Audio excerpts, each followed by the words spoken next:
Bonjour à toutes et bonjour à tous, soyez les bienvenus sur la chaîne Spirit Energy Therapy, la chaîne qui vous accompagne tout au long de votre ascension vers ce nouveau monde.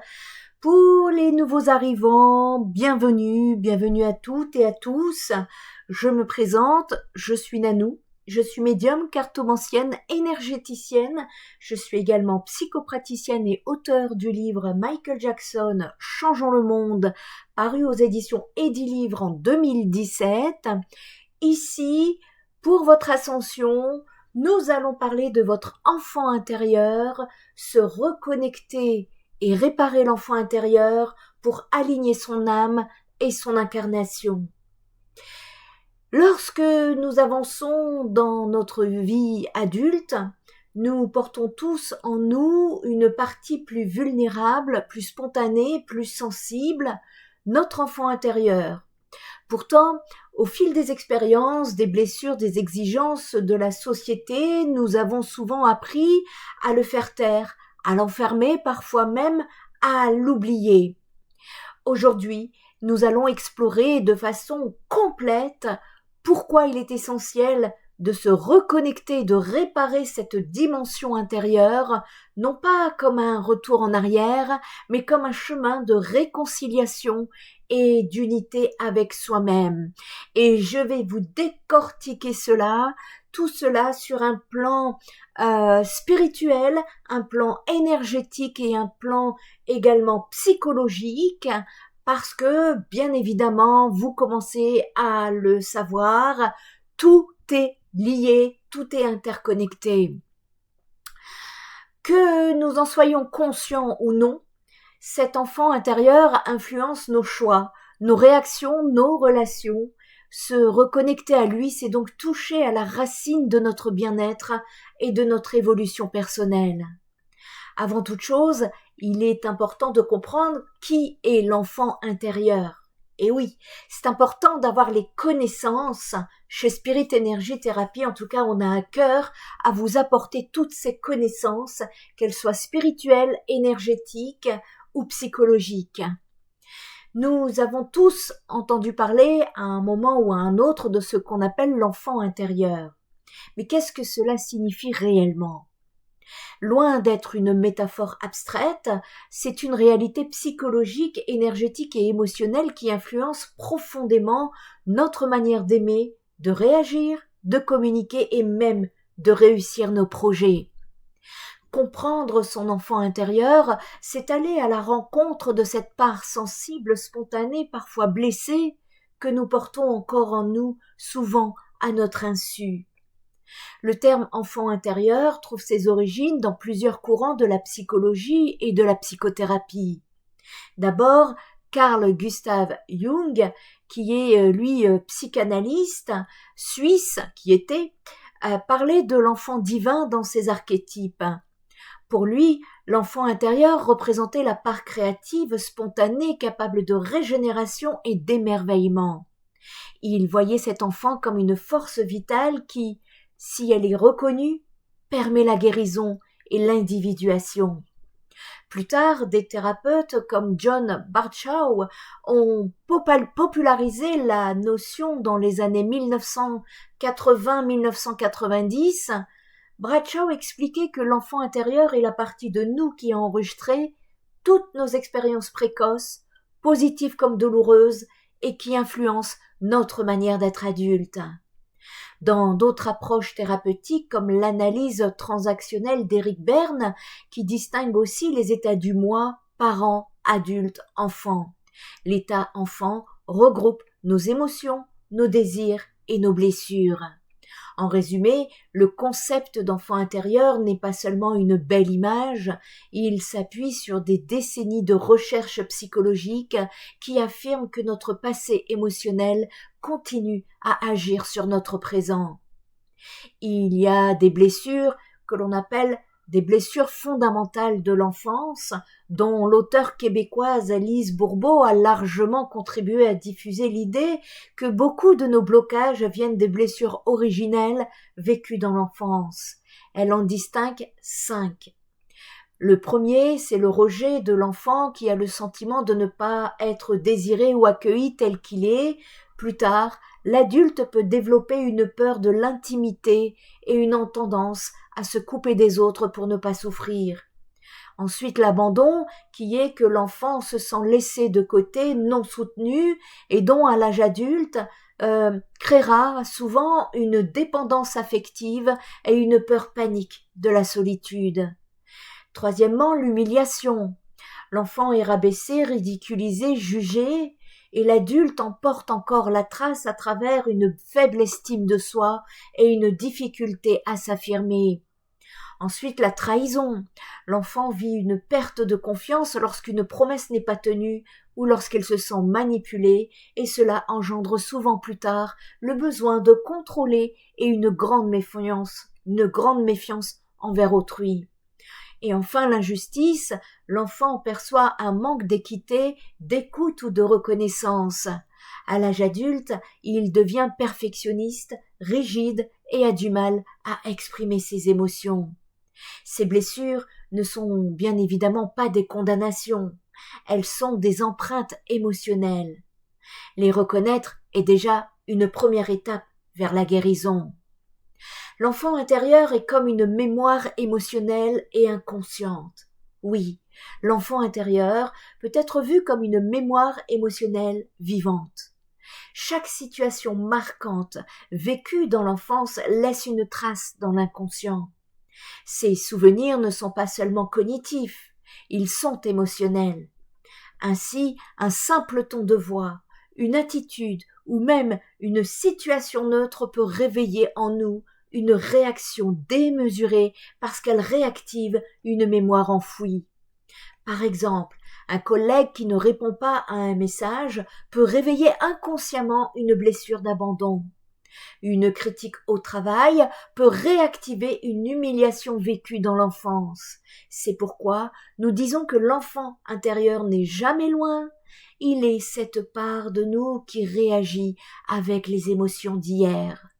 Et donc, il y a un lien entre le vécu de l'enfance et les comportements actuels. Toutes ces expériences influencent nos comportements d'adultes, déjà dans nos relations. Nous choisissons souvent inconsciemment des partenaires ou des amis qui rejouent nos blessures d'enfance. Ensuite, dans la peur et la confiance. Un enfant qui n'a pas été entendu développe parfois une méfiance envers le monde, tandis qu'un autre soutenu et valorisé devient un adulte confiant. Et enfin, dans nos choix de vie. La peur de l'échec, la difficulté à poser des limites ou le besoin de reconnaissance trouvent souvent leurs racines dans des vécus précoces. Ainsi, ce que nous croyons être des problèmes d'adultes sont en réalité des échos d'enfants qui cherchent encore à être entendus, reconnus et apaisés. Comprendre l'enfant intérieur, c'est reconnaître que nous portons tous en nous une part vulnérable, mais aussi créative, sensible et joyeuse. C'est un chemin de guérison, car en allant à sa rencontre, nous donnons la possibilité de transformer nos blessures en force. Dans les prochaines parties, nous allons voir comment entrer en contact avec cet enfant intérieur et comment commencer à l'apaiser. Parlons ici des conséquences d'un enfant intérieur blessé. Lorsque nous n'avons pas conscience de notre enfant intérieur ou lorsque nous refusons d'écouter ses blessures, celles-ci ne disparaissent pas. Au contraire, elles continuent d'agir en silence dans nos choix, dans nos relations et dans notre santé émotionnelle. Un enfant intérieur blessé influence l'adulte que nous sommes de manière subtile mais puissante. Aujourd'hui, nous allons explorer les principales conséquences de ces blessures non guéries. Commençons par les schémas répétitifs et auto-sabotage. Je vous ai d'ailleurs fait une vidéo récemment concernant les secrets des schémas répétitifs. N'hésitez pas à aller la visionner. Un des signes les plus frappants d'un enfant intérieur, ce sont les répétitions de scénarios. Nous attirons encore et encore les mêmes types de situations ou de relations. Par exemple, quelqu'un qui a vécu l'abandon peut avoir tendance à choisir inconsciemment des partenaires distants ou instables, rejouant ainsi son ancienne blessure. L'autosabotage est lui aussi fréquent. Par peur d'échouer ou de ne pas être aimé, nous évitons de saisir des opportunités où nous créons nous-mêmes les conditions de notre échec. C'est comme si une petite voix intérieure disait « Je ne mérite pas la réussite » ou « Ça ne durera pas de toute façon ». Ces schémas sont répétitifs parce que l'inconscient cherche à rejouer le passé pour, d'une certaine manière, espérer le réparer. Mais tant que nous n'en avons pas conscience, nous restons coincés dans cette boucle. Ensuite, parlons blocage émotionnel et psychologique. Un enfant intérieur blessé génère des blocages émotionnels. La difficulté à exprimer ce qu'il ressent, la tendance à refouler la colère, la tristesse ou la peur, ou à l'inverse, des réactions disproportionnées parce que l'émotion actuelle est amplifiée par une mémoire passée. Ces blocages deviennent alors des murs psychologiques, impossible de faire confiance, peur de l'intimité, peur d'être rejeté. Cela peut aussi se manifester par un besoin constant de contrôle, une rigidité ou encore une dépendance affective. En fait, l'adulte vit avec les protections que l'enfant a construites pour survivre, mais qui deviennent limitantes à l'âge adulte. Puis ensuite vient le stress, l'anxiété et la peur de l'abandon, qui est une autre conséquence fréquente, et on peut appeler cela l'hypervigilance. Quand l'enfant intérieur n'a pas été rassuré, l'adulte vit avec un état d'alerte permanent, la peur de perdre l'amour, la peur d'être rejeté, la peur de ne pas être à la hauteur, et cela crée du stress chronique, de l'anxiété, parfois même des crises de panique. La peur de l'abandon est centrale. Elle peut pousser à s'accrocher aux relations, à rechercher sans cesse la validation extérieure ou au contraire à se couper des autres pour éviter de souffrir. Dans les deux cas, l'adulte n'agit pas depuis un espace de liberté, mais depuis une peur bien enracinée. Nous pouvons aussi parler de dissociation avec son authenticité.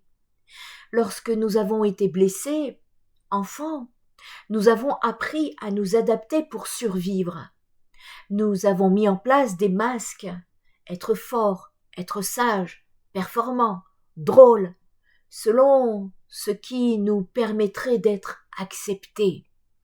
Mais ces masques créent une distance avec qui nous sommes réellement. L'adulte finit par ne plus savoir ce qu'il veut profondément, ce qu'il aime réellement ou ce qui l'anime. Il vit selon les attentes extérieures au lieu de sa vérité intérieure. C'est ce qu'on appelle une dissociation avec son authenticité, et tant que nous restons coupés de cette vérité, il est difficile de trouver un réel épanouissement. Et au niveau de l'impact énergétique, ce sont 3 chakras qui se retrouvent bloqués. Le sacré, le cœur et celui de la gorge.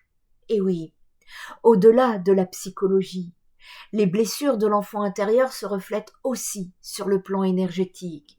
Chaque blessure crée un blocage dans la circulation de l'énergie vitale et cela touche souvent les 3 chakras principaux.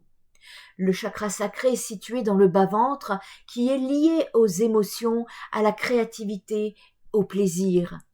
Quand l'enfant intérieur est blessé, ce chakra peut être fermé, entraînant une difficulté à ressentir la joie, à se connecter à son corps ou à vivre des relations équilibrées.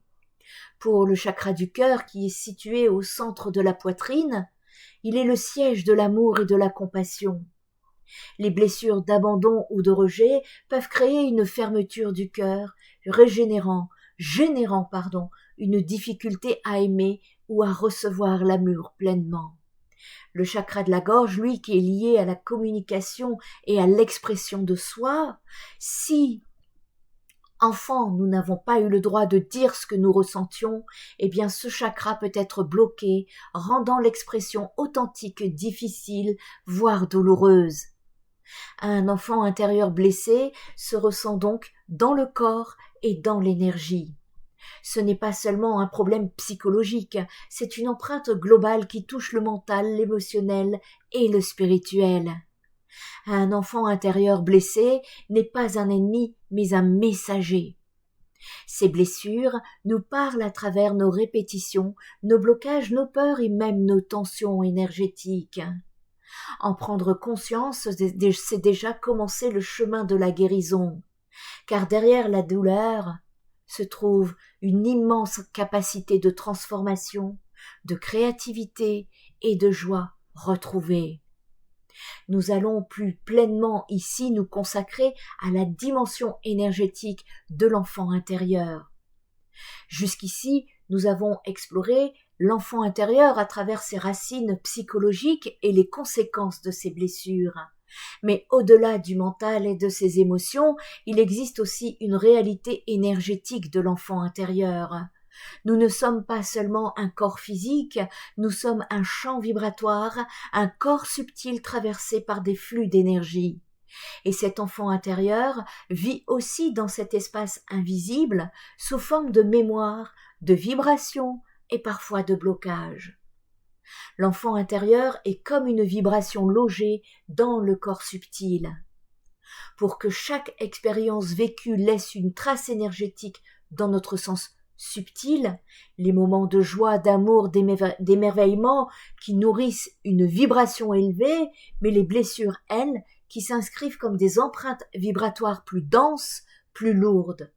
On peut dire que l'enfant intérieur est une fréquence intérieure, parfois légère, lumineuse et créative, et parfois douloureuse et fermée.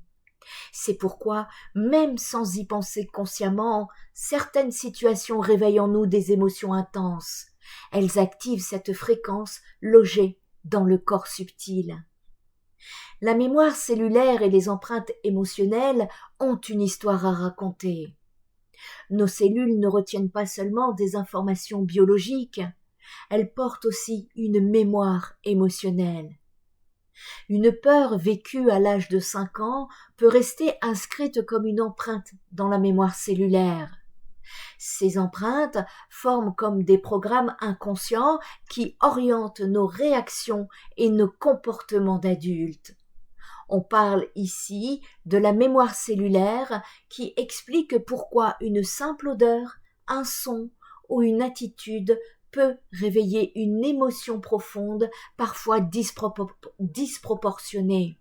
C'est la trace de l'enfant intérieur restée active à un niveau cellulaire et vibratoire. Et comment, alors, ces blessures créent des nœuds énergétiques? Eh bien, lorsqu'une émotion n'est pas accueillie ni exprimée dans l'enfance, elle reste comme bloquée dans le champ énergétique. Cela a créé ce que les traditions spirituelles appellent des nœuds énergétiques. Ces nœuds sont comme des poches de densité qui empêchent l'énergie vitale de circuler librement. Concrètement, ces nœuds se manifestent par des tensions dans le corps, poids sur la poitrine, nœuds dans la gorge, ventre serré, une fatigue persistante ou encore des schémas émotionnels qui se répètent. Ces nœuds énergétiques sont en fait la traduction subtile des blessures de l'enfant intérieur.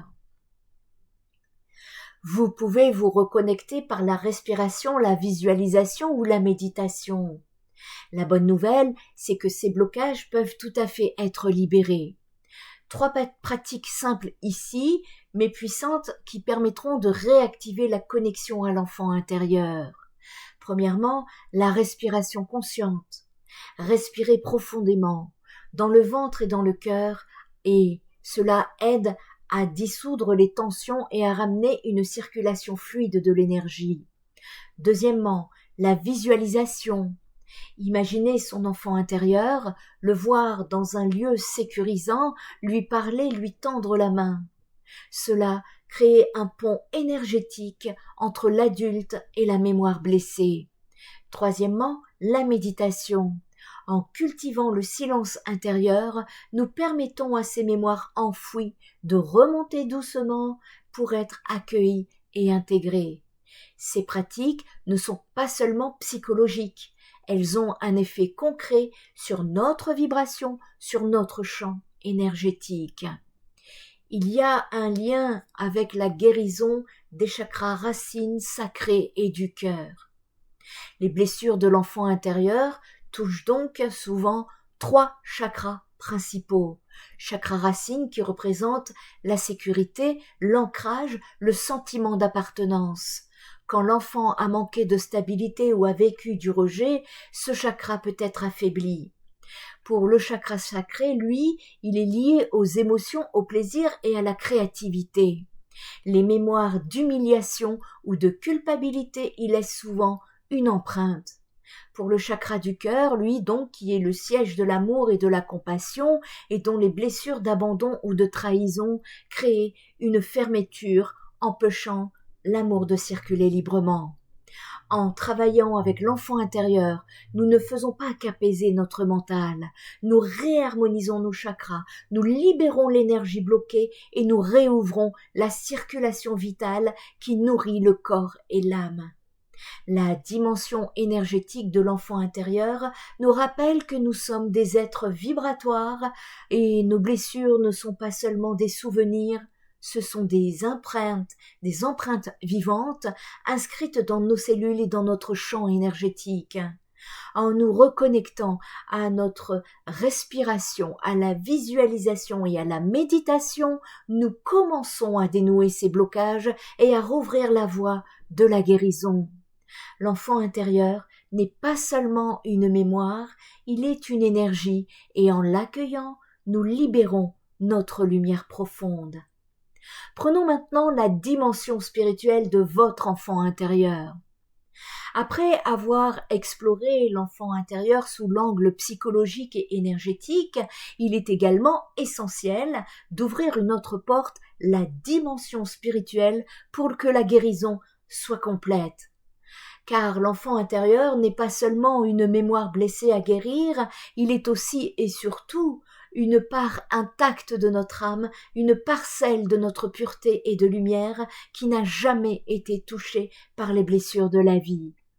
Se reconnecter à cet enfant, c'est revenir à l'essence même de notre être, à ce qu'il y a de plus pur et de plus divin en nous.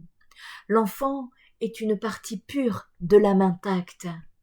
Au plus profond de chacun de nous existe cette dimension de l'enfant intérieur qui est intouchable. Cette partie n'a jamais été blessée, même si l'adulte a souffert. Elle est comme une étincelle divine, une lumière toujours présente, une innocence qui ne disparaît pas. Cet enfant pur est relié directement à l'âme. C'est lui qui garde vivante en nous la capacité de croire, d'aimer et de rêver. Et dans les moments de grâce, de joie spontanée ou de profonde inspiration, c'est encore lui qui s'exprime. La reconnexion comme retour à l'enfance divine est nécessaire parce que travailler avec son enfant intérieur n'est pas seulement un processus de guérison psychologique, c'est aussi une voie spirituelle. En allant à sa rencontre, nous nous reconnectons à la source divine en nous. C'est comme retrouver un chemin direct avec notre essence au-delà des masques, des blessures et des conditionnements. La reconnexion avec l'enfant intérieur est donc une manière de revenir à Dieu, à l'univers, à la source, à la vie. Prenez selon vos croyances et selon le langage spirituel que vous choisissez. C'est revenir à ce qui est simple, ce qui est vrai, pur, avant que le mental n'enferme et ne complique tout. Dans de nombreuses traditions d'ailleurs, sont reconnues la dimension sacrée de l'enfant. Dans le christianisme, Jésus dit « Si vous ne redevenez pas comme des enfants, vous n'entrerez pas dans le royaume des cieux. » Cela ne parle pas de naïveté, mais de cette capacité d'ouverture, d'humilité et de pureté de cœur. Dans le bouddhisme zen, on parle de l'esprit du débutant. C'est cette attitude intérieure qui accueille chaque instant comme neuf, sans jugement, avec curiosité et émerveillement. C'est exactement ce que fait l'enfant lorsqu'il découvre le monde. Dans les traditions chamaniques, l'enfant intérieur est souvent associé à l'animal totem joueur, à l'esprit de la nature, au souffle de vie qui relie toute chose. Et dans l'hindouisme, l'enfant Krishna est vénéré comme un symbole de la joie divine, de la spontanéité et de l'innocence. Toutes ces traditions nous rappellent une chose: en retrouvant notre enfant intérieur, nous nous rapprochons du sacré. Il est primordial de retrouver l'émerveillement, la créativité, l'amour inconditionnel pour ascensionner et se connecter également à sa mission d'âme. L'enfant intérieur n'est pas seulement à soigner, il est aussi une clé d'éveil. Retrouver l'enfant intérieur, c'est retrouver la capacité de s'émerveiller devant les choses simples, un coucher de soleil, un sourire, une fleur. C'est réactiver notre créativité naturelle, cette capacité à inventer, à jouer, à exprimer sans peur du jugement. C'est surtout revenir à l'amour inconditionnel.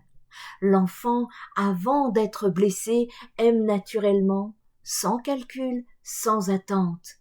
Il vit dans le don, dans la spontanéité du cœur. Et lorsque nous cultivons ces qualités, nous nous alignons avec l'énergie de l'âme. Réparer l'enfant intérieur, c'est aligner son âme et son incarnation. Guérir l'enfant intérieur, ce n'est pas seulement apaiser les blessures du passé, c'est aussi réaligner notre vie présente, car quand l'enfant blessé domine, l'adulte vit dans la peur et le manque. Quand l'enfant guéri il retrouve sa place, l'adulte, lui, vit dans la confiance, l'ancrage et la joie. Autrement dit, réparer l'enfant intérieur, c'est aligner l'âme et l'incarnation.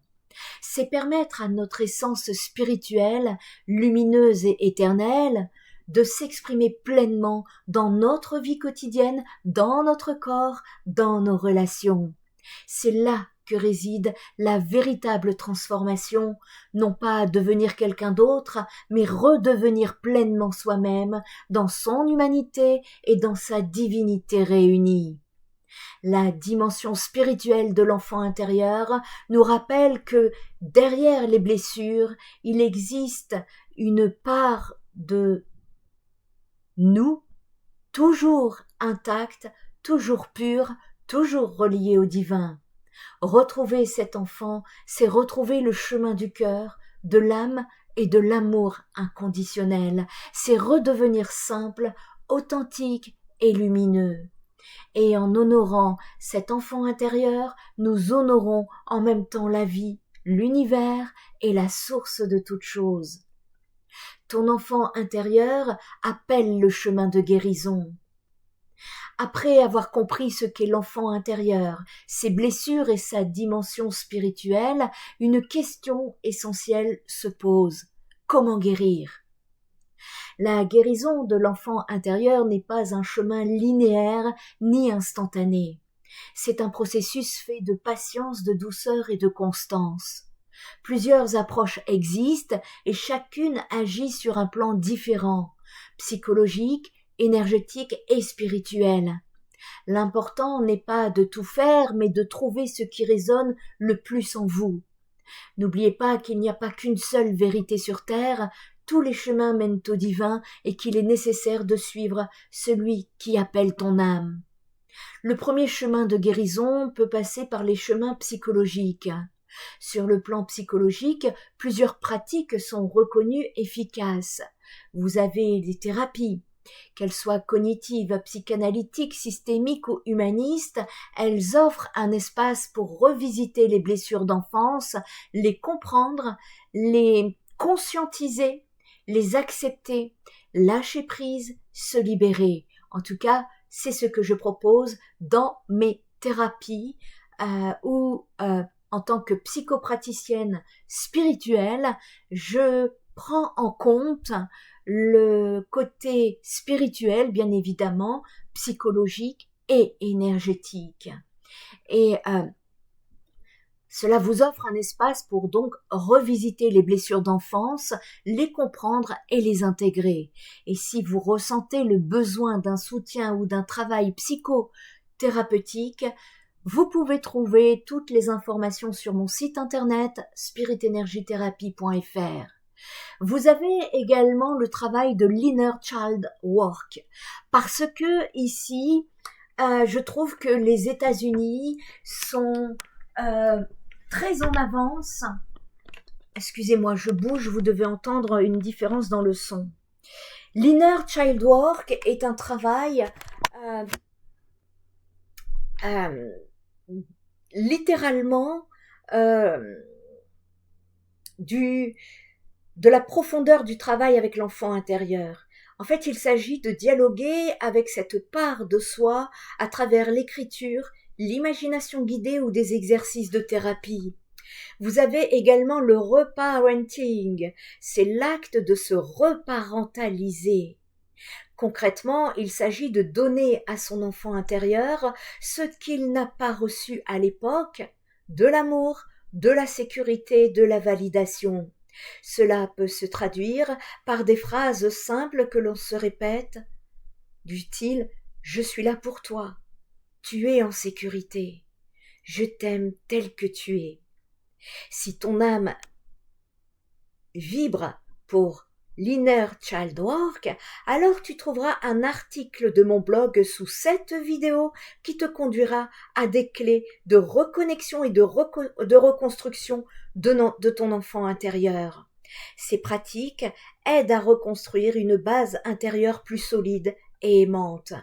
Vous avez également pour les chemins énergétiques, parce que les blessures s'impriment aussi dans le corps et dans le champ subtil, des approches énergétiques puissantes pour dissoudre les blocages, comme les soins énergétiques. Ici, je propose des soins énergétiques premium du docteur Luc Baudin, dont je suis formée, et qui permettent de réharmoniser les chakras et libérer les mémoires lourdes. Il y a également les méditations guidées qui sont axées sur l'enfant intérieur, qui invitent à visualiser son enfant et à le prendre dans ses bras, à lui offrir lumière et sécurité. Vous trouverez également une méditation guidée gratuite sur la chaîne ici Spirit Energy Therapy. N'hésitez pas à fouiller sur la chaîne, j'essaierai, si j'y pense, de vous la mettre en vignette en fin de vidéo. Vous avez également l'EFT, Emotional Freedom Technique, qui est une pratique de tapping sur certains points du corps et qui aide à libérer les émotions bloquées en reconnectant le mental et l'énergie. Ces outils permettent de relancer la circulation de l'énergie vitale et d'apaiser les nœuds émotionnels. Troisièmement, les chemins spirituels. Au niveau spirituel, la guérison de l'enfant intérieur prend une dimension sacrée. D'abord, les prières. Rien de mieux que la prière.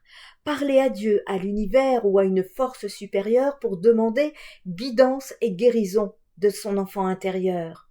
Ensuite, la connexion avec ses guides qui, à travers la méditation ou l'écriture intuitive, ici, on peut recevoir des messages de réconfort et de soutien. Tu pourras trouver une clé dans ma boutique « Comment se connecter à son guide ». La visualisation sacrée, c'est par exemple aussi imaginer son enfant intérieur entouré de lumière, accueilli dans un temple intérieur, protégé par des présences bienveillantes. Ces pratiques permettent de se replier à plus grand que soi et de se réinscrire l'enfant intérieur dans une dimension de sacré et d'amour universel. Ensuite, vous pouvez ritualiser le dialogue avec son enfant intérieur. La guérison ne se fait pas seulement dans de grands moments ponctuels, mais aussi dans le quotidien. On peut instaurer des rituels simples pour nourrir la relation avec son enfant intérieur. Lui écrire une lettre régulièrement. Prendre un moment chaque jour pour lui parler mentalement « Comment te sens-tu aujourd'hui ?»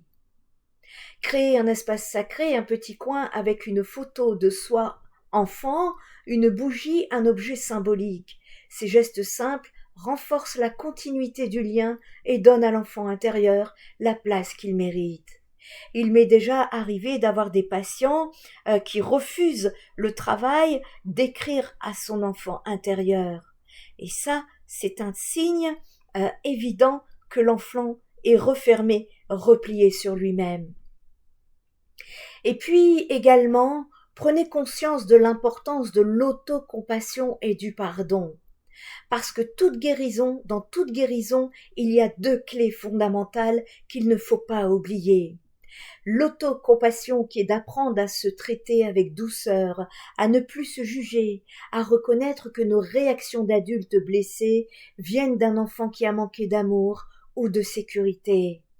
Quant au pardon, non pas un pardon forcé, mais un processus intérieur qui permet la libération du poids du passé. Pardonner à soi-même d'avoir reproduit certains schémas. Pardonner, si possible, aux parents ou aux figures de l'enfance, non pas pour nier la souffrance, mais pour ne plus la porter comme un fardeau.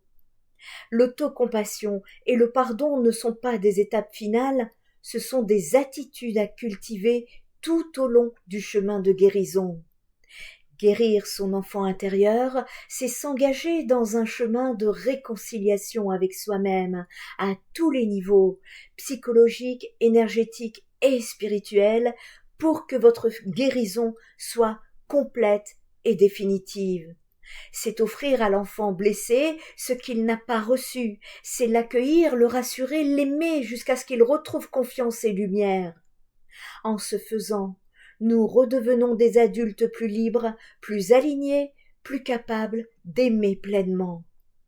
Et donc, quels sont les bénéfices de la reconnexion avec son enfant intérieur ? Eh bien, guérir l'enfant intérieur est un schéma exigeant, parfois douloureux, un schéma exigeant, parfois douloureux, mais profondément transformateur. Chaque pas que nous faisons vers lui nous approche aussi de nous-mêmes. Les bénéfices sont multiples. Ils touchent notre psychologie, nos relations, notre créativité, notre mission d'âme et même cette dimension spirituelle. Oui, les amis. Reconnecter à son enfant intérieur, c'est rouvrir une porte vers une vie plus authentique, plus alignée, plus joyeuse. Premièrement, c'est plus de confiance et d'amour de soi. Le premier grand bénéfice est une confiance retrouvée. Combien parmi vous n'ont pas confiance en elle ? Quand nous donnons à notre enfant intérieur ce qu'il n'a pas reçu, reconnaissance, sécurité, amour, nous cessons de chercher ces preuves à l'extérieur. Nous apprenons à nous valider nous-mêmes, à reconnaître notre valeur intrinsèque. Peu à peu, la voix critique intérieure s'apaise et à sa place apparaît une auto-bienveillance. Nous ne cherchons plus à mériter l'amour, nous savons que nous sommes dignes d'amour simplement parce que nous existons. Deuxièmement, la libération des blessures transgénérationnelles. En guérissant notre enfant intérieur, nous ne guérissons pas seulement pour nous-mêmes, nous libérons aussi nos lignées. Nos blessures transgénérationnelles, dont je reviendrai avec une nouvelle vidéo sur le sujet plus profondément et puis pour vous donner un protocole plus détaillé de libération, eh bien, les blessures de rejet, d'abandon, de trahison, elles sont souvent transmises de génération en génération inconsciemment. Lorsque nous prenons conscience de ces schémas et que nous choisissons d'y mettre fin, nous brisons une chaîne. Ainsi, nous permettons aux générations futures, enfants, petits-enfants, de grandir avec plus de liberté et moins de poids. Guérir l'enfant intérieur, c'est aussi un acte d'amour pour notre lignée et pour l'humanité. Troisièmement, vos relations deviendront de plus en plus harmonieuses, parce que vos relations changent profondément lorsque l'enfant intérieur retrouve sa place. Nous ne cherchons plus inconsciemment que l'autre comble nos manques. nous devenons capables d'aimer sans dépendance, sans exigence excessive, sans peur permanente de l'abandon. Cela crée des tensions plus authentiques et plus équilibrées. Que ce soit dans le couple, l'amour, l'amitié ou la famille, les liens deviennent plus doux, plus vrais, plus respectueux. L'amour n'est plus un besoin à combler, mais une énergie à partager. Quatrièmement, votre créativité et joie se retrouvent, parce que l'enfant intérieur est aussi le siège de la créativité et de la spontanéité. Lorsqu'il est libéré de ses blessures, il retrouve son énergie de jeu, son imagination, sa curiosité. On ose de nouveau créer, écrire, peindre, chanter, danser, s'exprimer. On ose retrouver la capacité de s'émerveiller devant les petites choses de la vie.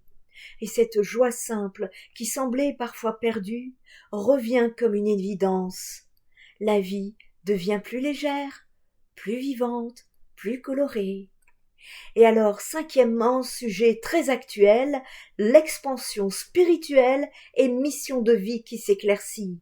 Et oui, reconnecter son enfant intérieur ouvre aussi une dimension spirituelle, car derrière la guérison, il y a une reconnexion avec l'âme. En apaisant nos blessures, nous entendons plus clairement la voix intérieure, celle qui nous guide vers notre mission de vie. Cela se traduit par un sentiment d'alignement. Nous savons où aller, pourquoi nous sommes là et comment servir la vie avec nos talents uniques. L'enfant intérieur, libéré, devient alors un allié spirituel, un messager de notre essence profonde. La reconnexion à l'enfant intérieur n'est pas seulement une guérison du passé, c'est une reconnaissance au présent. Et cette reconnaissance au présent devient votre renaissance. Elle vous apporte plus de confiance, plus d'amour et plus de joie. Elle libère vos lignées, elle transforme vos relations, réveille votre créativité et éclaire votre chemin spirituel. C'est un véritable retour à la vie dans toute sa beauté et toute sa profondeur. En conclusion, pourquoi cette guérison est essentielle? Tout au long de ce chemin, nous avons vu que l'enfant intérieur n'est pas une simple idée psychologique, mais une réalité vivante en nous. Sur le plan psychologique, ces blessures conditionnent nos comportements et nos relations. Sur le plan énergétique, elles créent des blocages, des nœuds qui empêchent l'énergie vitale de circuler librement. Sur le plan spirituel, l'enfant intérieur est la porte de notre âme, la clé de notre authenticité et notre soumission à notre mission de vie. C'est pourquoi la guérison de l'enfant intérieur est essentielle. Elle nous réconcilie avec notre passé, nous libère dans notre présent et nous ouvre un avenir plus aligné et harmonieux. Vous êtes invités à l'action et à la pratique régulière également. Parce que cette guérison ne se fait pas en un jour. C'est un chemin, c'est une rencontre régulière avec soi-même. Chaque respiration consciente, chaque méditation, chaque mot bienveillant que vous adressez à votre enfant intérieur construit une relation nouvelle. Plus vous entretenez ce lien, plus il devient naturel, fluide, évident. Je vous invite à ritualiser ce dialogue quelques minutes par jour, une visualisation hebdomadaire ou même un petit carnet où vous écrivez à votre enfant intérieur. La régularité est la clé. Je vous propose ici un petit moment introspectif pour terminer cette guidance. Un court exercice d'intégration. Je vous propose de fermer doucement les yeux. Respirez profondément.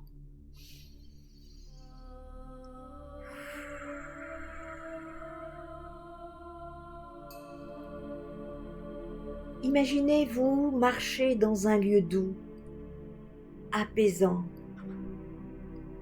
un jardin, une plage, une clairière.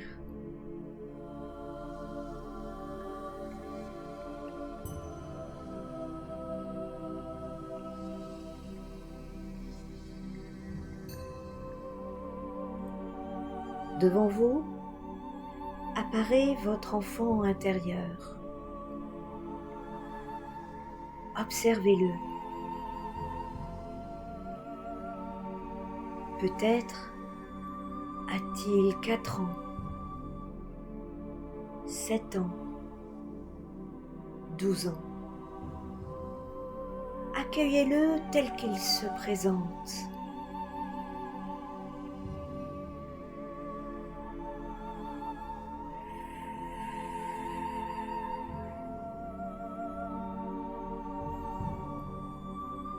Approchez-vous de lui.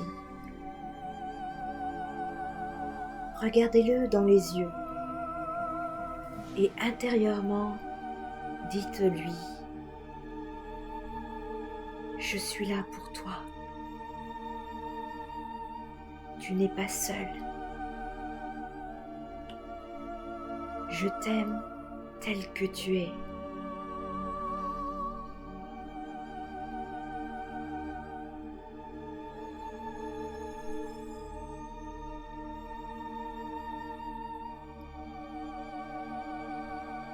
Sentez dans votre cœur une chaleur, une douceur, une ouverture.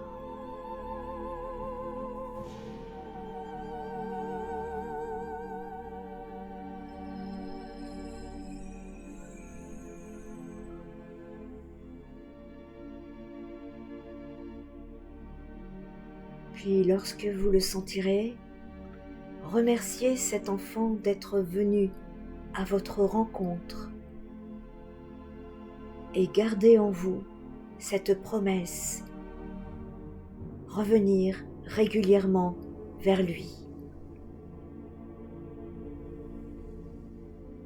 Ce voyage avec l'enfant intérieur est en réalité un voyage vers vous-même.